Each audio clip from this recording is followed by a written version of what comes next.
Shri Venkateswara gold తాకట్టులో ఉన్న మీ బంగారాన్ని విడిపించి కొనబడును.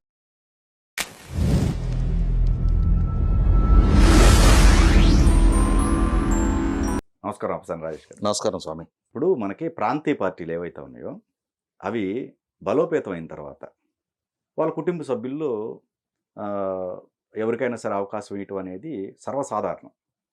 కానీ ఇక్కడ మహిళల విషయంకి వచ్చేసరికల్లా అన్యాయం జరుగుతుంది అనిపిస్తుంది. మీరు చూడండి, నిన్న రోహిణి గారు లాలూ ప్రసాద్ వాళ్ళకు సంబంధించి ఆ అమ్మాయి ఏడుస్తూ బయటకు వచ్చి ప్రెస్ మీట్లో మాట్లాడటం జరిగింది. ఇక్కడ మన స్టేట్కి వచ్చేసరికల్లా 2 స్టేట్లలో, అటు ఆంధ్రప్రదేశ్ కావచ్చు, తెలంగాణ కావచ్చు, జగన్మోహన్ రెడ్డి గారి సిస్టరు షర్మిల గారి విషయంలో కావచ్చు, ఇక్కడ టీఆర్ఎస్ విషయంకి వచ్చిన తర్వాత కేటీఆర్ గారి సిస్టరు కవిత గారి విషయంలో కావచ్చు, మహిళల పట్ల పార్టీలు ఎందుకు ఇలా ప్రవర్తిస్తున్నాయి? కారణాలు ఏమై ఉంటాయి? అంటే ఇవాళ వైఎస్ రాజశేఖర రెడ్డి గారి మరణానంతరం రాజశేఖర రెడ్డి గారి కుటుంబంలో వాస్తవంగా జగన్మోహన్ రెడ్డి గారి సంక్షోభ పరిస్థితుల్లో జగన్మోహన్ రెడ్డి గారికి బలగంగా ఉన్న తల్లి చెల్లి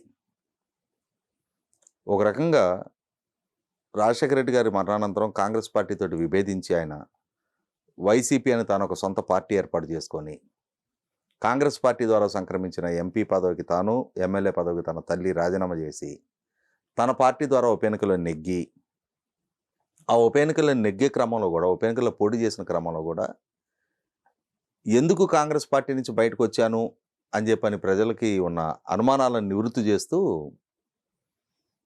ఇవాళ ఇటలీ ఆధిపత్యానికి కడప పౌరుషానికి మధ్య జరుగుతున్న పోటీ ఇది అని చెప్పని ప్రచారం చేసుకున్నాడు. అంతటి పోరాట స్ఫూర్తి ప్రదర్శించిన జగన్మోహన్ రెడ్డి, పోరాట స్ఫూర్తిగా దాన్ని అభివర్ణించుకున్న జగన్మోహన్ రెడ్డి ఆ తర్వాత కొద్ది రోజులకే అక్రమాస్తుల కేసుల్లో విచారణ ఎదుర్కోవటం, అరెస్టు కావటం, జైలు పాలవటం చూసాం మనం. సహజంగా బయట సమాజంలో చలామణైంది ఏంటి అంటే, కొత్తగా ఏర్పాటైన పార్టీ, ఆ పార్టీ అధ్యక్షుడే ఇన్ని వేల కోట్ల రూపాయల అక్రమాస్తులు సంపాదించాడు అని చెప్పని సిబిఐ నిర్ధారణ చేసి ఛార్జ్ షీట్లు దాఖలు చేసి ఇవాళ పదే బెయిల్ పిటిషన్ కూడా రిజెక్ట్ అవుతున్న నేపథ్యంలో అసలు ఈ పార్టీ ఇక బతికి బట్టగట్టుద్దా అని చెప్పని అందరూ అనుకున్నారు. అటువంటి పరిస్థితిలో అతనికి మద్దతుగా నాటి కాంగ్రెస్ పార్టీ నుంచి రాజీనామా చేసిన 16 మంది శాసనసభ్యులు ఉప ఎన్నికలను ఎదుర్కొన్నారు. అటువంటి పరిస్థితిలో ఆయన జైల్లో ఉన్నాడు. ఆ పార్టీ తరఫున శాసనసభ్యులు ఉప ఎన్నికలు ఎదుర్కొంటూ ఉన్నారు. తల్లి చెల్లి విజయలక్ష్మి గారు, అలాగే షర్మిల గారు, వారిరువురు మా జగన్మోహన్ రెడ్డి గారికి అండగా మేముంటాం, కొడుకుగా జగన్మోహన్ రెడ్డికి అండగా తల్లి, చెల్లెలుగా అన్నకి అండగా చెల్లి, వాళ్ళిరువురు ముందుకొచ్చి ఒక ఆడబిడ్డ 3200 కిలోమీటర్ల పాదయాత్ర చేసి ఆ ఉప ఎన్నికల ప్రచార బాధ్యతలు మొత్తం వాళ్ళ భుజానేసుకొని 16 స్థానాల్లో కూడా అఖండ విజయం, అద్భుత విజయం వైసీపీకి కట్టబెట్టారు. జగన్మోహన్ రెడ్డి బెయిల్ తీసుకొని బయటకు వచ్చే నాటికి ఒక లోక్సభ, ఒక రాజ్యసభ సభ్యులుగా ఉన్న ఆ పార్టీని 2 అంకెల స్థాయికి తల్లి చెల్లి చేర్చారు. అంటే బలపడిన ఒక పార్టీని అతని చేతుల్లో పెట్టారు. అతని ఆబ్జెన్స్లో ఇక ఆ పార్టీ మనుగడే కష్టం అనుకుంటున్న స్థితి నుంచి ఒక ఆడబిడ్డ 3200 కిలోమీటర్ల పాదయాత్ర చేసి ఆ పార్టీకి జీవం పోసింది. అంటే ఒక రకంగా జగన్మోహన్ రెడ్డి ఆ తర్వాత రోజుల్లో ఆయన ప్రధాన ప్రతిపక్ష నాయకుడు అయ్యాడు, తర్వాత రోజుల్లో రాష్ట్రానికి ముఖ్యమంత్రి అయ్యాడు. కానీ దానికి కావాల్సిన ఆ భూమిక సిద్ధం చేసింది మాత్రం, ఆ త్యాగం చేసింది అతని చెల్లెలే, షర్మిల గారు. ఆమె పాదయాత్ర చేసే క్రమంలో నీ సర్జరీ చేయించుకుంది, మధ్యలో చేయాల్సి వచ్చింది. మోకాలు సర్జరీ చేయించుకున్న తర్వాత కోలుకొని కూడా మళ్ళీ పాదయాత్ర కొనసాగించింది ఆమె. అంటే జీవితకాలం ఆమెను జగన్మోహన్ రెడ్డి మర్చిపోవచ్చా? ఇవాళ రాజశేఖర రెడ్డి గారి సంతానంగా వాళ్ళకి సంక్రమించిన ఆస్తులు అవి ఎలా వచ్చాయి ఏంటి, వాటి మీద సిబిఐ జరిపే విచారణలు ఇవన్నీ వేరే సంగతి. కానీ కష్టకాలంలో నా అన్నకి చెల్లెలు అండగా నిలబడింది. కానీ చెల్లెలకి జగన్మోహన్ రెడ్డి ఏ స్థాయిలో ఆదరాభిమానాలు పంచాడు అని చెప్పని చూస్తే ఒకసారి తన రాష్ట్ర ముఖ్యమంత్రిగా పదవి బాధ్యతలు చేపట్టిన తర్వాత మొదట్లో మనకి బయట ప్రపంచానికి పెద్దగా తెలియలే. కానీ 2019 ఆయన క్రూషియల్ ఎలక్షన్స్ ఎదుర్కొనే ముందు వైఎస్ వివేకానంద రెడ్డి గారి హత్య జరిగింది. తర్వాత రోజుల్లో శర్మ గారు వివేకానంద రెడ్డి గారి హత్య కేసులో సిబిఐకి సాక్ష్యం ఇస్తూ కడప పార్లమెంటు సీటు నాకు ఇవ్వాలి అని మా చిన్నాన్న పట్టుబట్టాడు, ఆ కడప పార్లమెంటు సీటు ప్రాతిపదికగానే ఈ హత్య జరిగింది అంటే ఇక్కడ కుటుంబ సంబంధాలకి కనీస మాత్రపు విలువ జగన్మోహన్ రెడ్డి ఇవ్వలేదు అనేది అర్థమవుతా ఉంది. తన చిన్నాన్నని హత్య చేశారు అనే ఆరోపణలు ఎదుర్కొంటున్న వాళ్ళని ఎంపీ టికెట్లు ఇచ్చాడు, గెలిపించుకున్నాడు, తన పక్కన పెట్టుకున్నాడు, మళ్ళీ ఎన్నికల్లో కూడా గెలిపించుకున్నాడు. ఆ తర్వాత ఆస్తుల పంపకాల దగ్గర కూడా చాలా నిర్దాక్షిణ్యంగా అతను వ్యవహరించాడు అనేది శర్మ గారే స్వయంగా మీడియా ముఖంగా వీకెండ్ కామెంట్ బై ఆర్కేలో కాదు ఓపెన్ హార్ట్ విత్ ఆర్కేలో ఆమె చెప్పడం మనందరం విన్నాం. అవును. బయట మనకు అందరికీ తెలిసిన సమాచారం కూడా ఆమెను గొంతు పట్టుకొని గోడకేసి కొట్టాడు అని చెప్పని కూడా వింటూ ఉన్నాం మనం. అవి ఎలా ఉన్నా రీసెంట్గా సరస్వతి పౌరాణి ఇండస్ట్రీస్కి సంబంధించి తల్లి మీద చెల్లి మీద ఎన్సిఎల్టీలో సాక్షాత్తు వాళ్ళకి గిఫ్ట్ డీడీ ద్వారా వాళ్ళకి కేటాయింపులు చేసిన ఆస్తులు కూడా వాటిని నేను రద్దు చేసుకుంటున్నాను అని చెప్పని ఎన్సిఎల్టీకి కేసులు దాఖలు చేసిన తీరు చూసాం. అంటే ఇక్కడ జగన్మోహన్ రెడ్డి కుటుంబ సంబంధాలకు విలువ ఇవ్వలేదు, ఆర్థికంగా కూడా తన చెల్లెలకి దక్కాల్సిన ప్రయోజనాలు దక్కనివ్వలేదు, తన తల్లికి తాను ఇచ్చిన ఆస్తులు కూడా వెనక్కి డిమాండ్ చేస్తూ కోర్టులకి తల్లిని చెల్లిని ఎక్కించాడు అనేది అర్థమవుతా ఉంది. కాబట్టి ఇక్కడ 100కి 100 పాళ్ళు రాజకీయంగా సమాజానికి నాయకత్వం వహిస్తూ రాష్ట్రాన్ని పరిపాలించే వ్యక్తులు తమ కుటుంబ సంబంధాల దగ్గరకు వచ్చేటప్పటికి ఇవాళ తోడబుట్టిన చెల్లెలతోటి కన్న తల్లితోటి సంబంధాలు మెయింటైన్ చేయని వాళ్ళు వీళ్ళు ఇవాళ సమాజానికి నాయకత్వం వహిస్తారు. ఇవాళ ఒక ఆదర్శవంతమైన సామాజిక సంబంధాలు కుటుంబ సంబంధాలు నెరపటం చేతగాని నెరపని వ్యక్తులు ఇవాళ ప్రజలు మాత్రం మేము మీకు అద్భుతమైన భవిష్యత్తు కల్పిస్తాం, మీరు మమ్మల్ని నాయకుడిగా అంగీకరించండి, ఆమోదించండి, మమ్మల్ని ఎన్నుకోండి అని చెప్పని ఏ విధమైన సంకేతం ఇస్తూ ఉన్నారు? ఏ విధంగా ప్రజలు వీళ్ళని పరిగణలోకి తీసుకోవాలి? ఇక రెండో అంశం, మీరు ప్రస్తావించిన లాలూ ప్రసాద్ యాదవ్ గారి కుమార్తె రోహిణి అండ్ బీఆర్ఎస్ కూడా వాస్తవంగా లాలూ ప్రసాద్ యాదవ్ గారికి ఆ మధ్యకాలంలో అనారోగ్య కారణంగా వయసు రీత్యా 2 కిడ్నీలు చెడిపోయినప్పుడు సింగపూర్లో డాక్టర్గా పనిచేస్తున్న తన భార్యాభర్తలు ఇరువురు డాక్టర్లు, వాళ్ళు సింగపూర్లో వర్క్ చేసుకుంటున్నారు. రోహిణి గారు మరి లాలూ ప్రసాద్ యాదవ్ గారికి 2 కొడుకులు ఉన్నారు, ఆమె కాక ఇంకా 6 కూతుర్లు ఉన్నారు. కానీ తాను స్పందించి తనకు ఒక 3 పిల్లలు ఉన్నారు, తన భర్త ఉన్నాడు, తన అత్తింటి వారి అభిప్రాయాన్ని కూడా ఆమె పరిగణలోకి తీసుకోకుండా వాళ్ళ అభిప్రాయం కూడా అడగకుండానే ఆ తండ్రి కోసం సింగపూర్ నుంచి వచ్చి ఆమె కిడ్నీ డొనేట్ చేసి ఆయన బతికించుకుంది.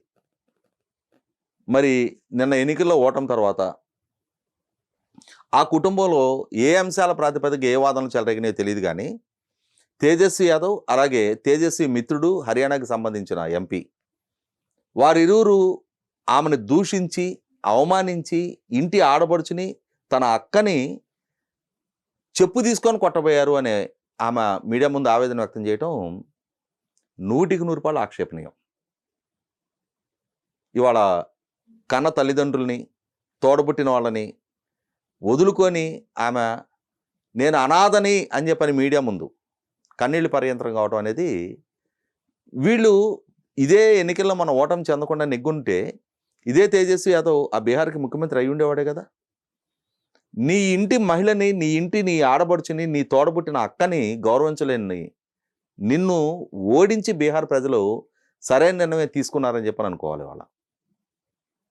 ఎందుకంటే నిన్న ఆ మంది నేను నా స్వార్థం కనుక చూసుకొని ఉండున్నట్టయితే లాలూ గారికి ఉన్న కొడుకులు లేదు మిగిలిన సంతానం తీసుకోవాల్సిన బాధ్యత నేను తీసుకోకుండా ఉండున్నట్టయితే ఇవాళ నేను ఈ అవమాన భారం పడేదాన్ని కాదేమో. బాధ్యత తీసుకొని నా కిడ్నీ డొనేట్ చేసి మా తండ్రిని బతికించుకొని ఇవాళ అదే ఇంట్లో నుంచి నేను మెడపట్టుకొని బయటికి గెంటించుకోబట్టం అంటే చాలా అవమానకరంగా ఫీల్ అవుతున్నా అని చెప్పి నాకు చెప్పడం జరిగింది. ఇవాళ కుటుంబాలకి ఆ ఇంటి ఆడపడుచులు చేసిన త్యాగాలతో కంపేర్ చేసి చూసినప్పుడు కవిత గారిది బీఆర్ఎస్ పార్టీకి సంబంధించి ఇది కొంచెం భిన్నమైన కథ. ఇవాళ శర్మ గారు జగన్మోహన్ రెడ్డి గారి కోసం చేసిన త్యాగం, లేదు ఇవాళ రోహిణి గారు లాలూ ప్రసాద్ గారికి తన శరీరంలో నుంచి కిడ్నీ తీసుకోవటం అనేది చాలా గొప్ప త్యాగనిరతో కూడిన నిర్ణయం. అది వారితో కంపేర్ చేసినప్పుడు అంతటి త్యాగం కవిత గారి వైపు నుంచి అయితే ఏం జరగల. కేసీఆర్ గారి రాజకీయ వారసులుగా, కేసీఆర్ గారి ఉద్యమ నేపథ్యంలో అమెరికా నుంచి వచ్చిన కేటీఆర్ గారు, కవిత గారు ఆయన వారసులుగా వారు రాజకీయ రంగ ప్రవేశం చేశారు. ఆయన వారసులుగా కేటీఆర్ గారు ప్రత్యక్ష ఎన్నికల్లో పోటీ చేసి అధికారం దక్కిన తర్వాత ప్రభుత్వంలో మంత్రులుగా కొనసాగి ఇవాళ పార్టీ నాయకత్వం వహిస్తున్నా కూడా కవిత గారు కూడా కేసీఆర్ గారు కుమార్తెగానే వాళ్ళ సమాజంలో గుర్తింపు గౌరవం దక్కించుకోగలిగారు. కాకపోతే కేటీఆర్ గారితో కంపేర్ చేసినప్పుడు ఆమె కూడా లోక్సభ సభ్యురాలుగా లోక్సభకి ఎన్నికయ్యారు, ఎమ్మెల్సీగా సేవలు అందించారు, తెలంగాణ జాగృతి అధ్యక్షురాలుగా ఇవాళ సమాజంలో ఒక గుర్తింపు గౌరవం సంపాదించుకోగలిగారు. అంతకు మించి అంటే ఆ కేసీఆర్ గారి నాయకత్వపు వారసత్వాన్ని ఆమె పొందగలిగారు, దాని నుంచి అవకాశాలు దక్కించుకోగలిగారు. కానీ వీళ్ళిద్దరితో కంపేర్ చేసినప్పుడు అంతటి స్థాయి ఆమె కంట్రిబ్యూషను, అంతటి స్థాయి సాక్రిఫైజెస్ ఆమె ఏం చేయలే. కాకుండా మరి కుటుంబంలో అంతర్గతంగా ఏ వైరుధ్యాలు వాళ్ళ మధ్య చెలరేగినాయి తెలియదు. కానీ ఈ మధ్యకాలంలో కేసీఆర్ గారితో, కేటీఆర్ గారితో, అలాగే తన ఫస్ట్ కజిన్స్ హరీష్ రావు గారు వంటి వారందరితో కూడా విభేదించి ఆమె బయటకు వచ్చారు. ఇప్పుడు మనకు చెప్తారు కదా, ఇప్పుడు ఇంటింటికి ఒక రామాయణం, ఏ ఇంటి రామాయణం, ఏం జరిగింది ఏంటనేది అన్ని వివరాలు బాహ్య ప్రపంచానికి తెలియకపోయినా కేసీఆర్ గారు ఇవాళ రాష్ట్రానికి పాలకుడిగా వ్యవహరించిన ఆయన, ఇవాళ ప్రధాన ప్రతిపక్ష నాయకుడిగా ఉన్న ఆయన, తన ఇరువురు సంతానం మధ్య కూడా కోఆర్డినేషను లేకపోవటం, వారిద్దరి మధ్య సరైన అనుబంధాలు లేని పరిస్థితిలో, వాటిని చక్కదిద్దలేని పరిస్థితిలో రేపు రాష్ట్రాన్ని పరిపాలించి రాష్ట్ర ప్రజలకు ఉన్న సమస్యలని ఏ విధంగా పరిష్కరించగలుగుతారనే ఒక ప్రశ్న అయితే తలెత్తడం ఖాయం. అయితే ఇక్కడ గమనించుకోవాల్సింది, ఈ మధ్యకాలంలో చూస్తున్నాం మనం చాలా తీవ్ర వైరుధ్యాలు కవిత గారికి కేటీఆర్ గారికి మధ్య తలెత్తా ఉన్నాయి. అయితే ఇందులో కవిత గారి స్వయంకృతం కూడా కొంత ఉంది. ఇవాళ కేసీఆర్ గారి కుమార్తెగా, మాజీ పార్లమెంటు సభ్యురాలుగా, జాతీయ స్థాయిలో ఆమెకు దక్కిన ఎక్స్పోజర్ని ఆమె ఢిల్లీ మద్యం లాంటి కుంభకోణాల్లో ఆ పరపతిని ఉపయోగించి ఆమె స్వయంగా కేసులు పాలయ్యి కుటుంబాన్ని కూడా ఇబ్బందులు పాలు చేసి కుటుంబ పరువు ప్రతిష్టలు కూడా బజార్కి ఇచ్చిన నేపథ్యం అది ప్రత్యేకం. కాబట్టి ఇక్కడ మనం శర్మిల గారి ఉదంతంతో, రోహిణి గారి ఉదంతంతో మనం కవిత గారి ఉదంతాన్ని పోల్చలేం. అలా అని చెప్పని వారి మధ్య తలెత్తిన సమస్యలని ఇవాళ బజార్కి ఈడ్చుకొని ఇవాళ అంటే తెలంగాణ రాష్ట్రంలో ఫస్ట్ ఫ్యామిలీ ఎందుగా మనం చెప్పుకుంటాం కేసీఆర్ గారి కుటుంబాన్ని.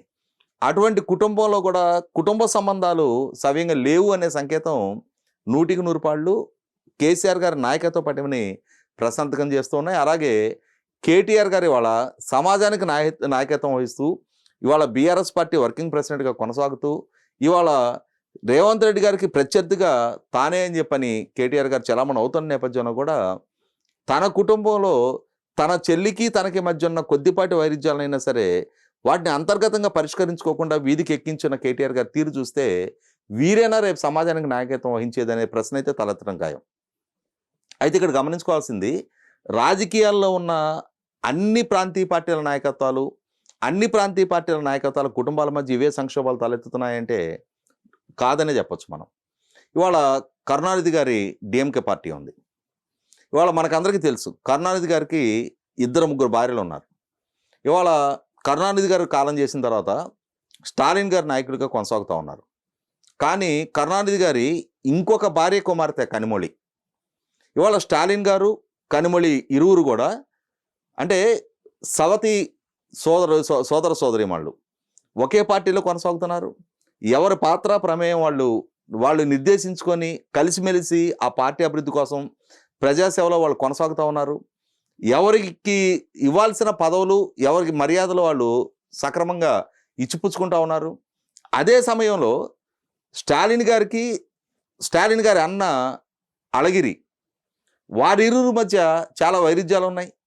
కరుణానిధి గారు జీవించుండగానే ఆయన పార్టీతోటి కుటుంబంతో విభేదించారు. ఆయన వేరే కుంపట పెట్టుకున్నారు.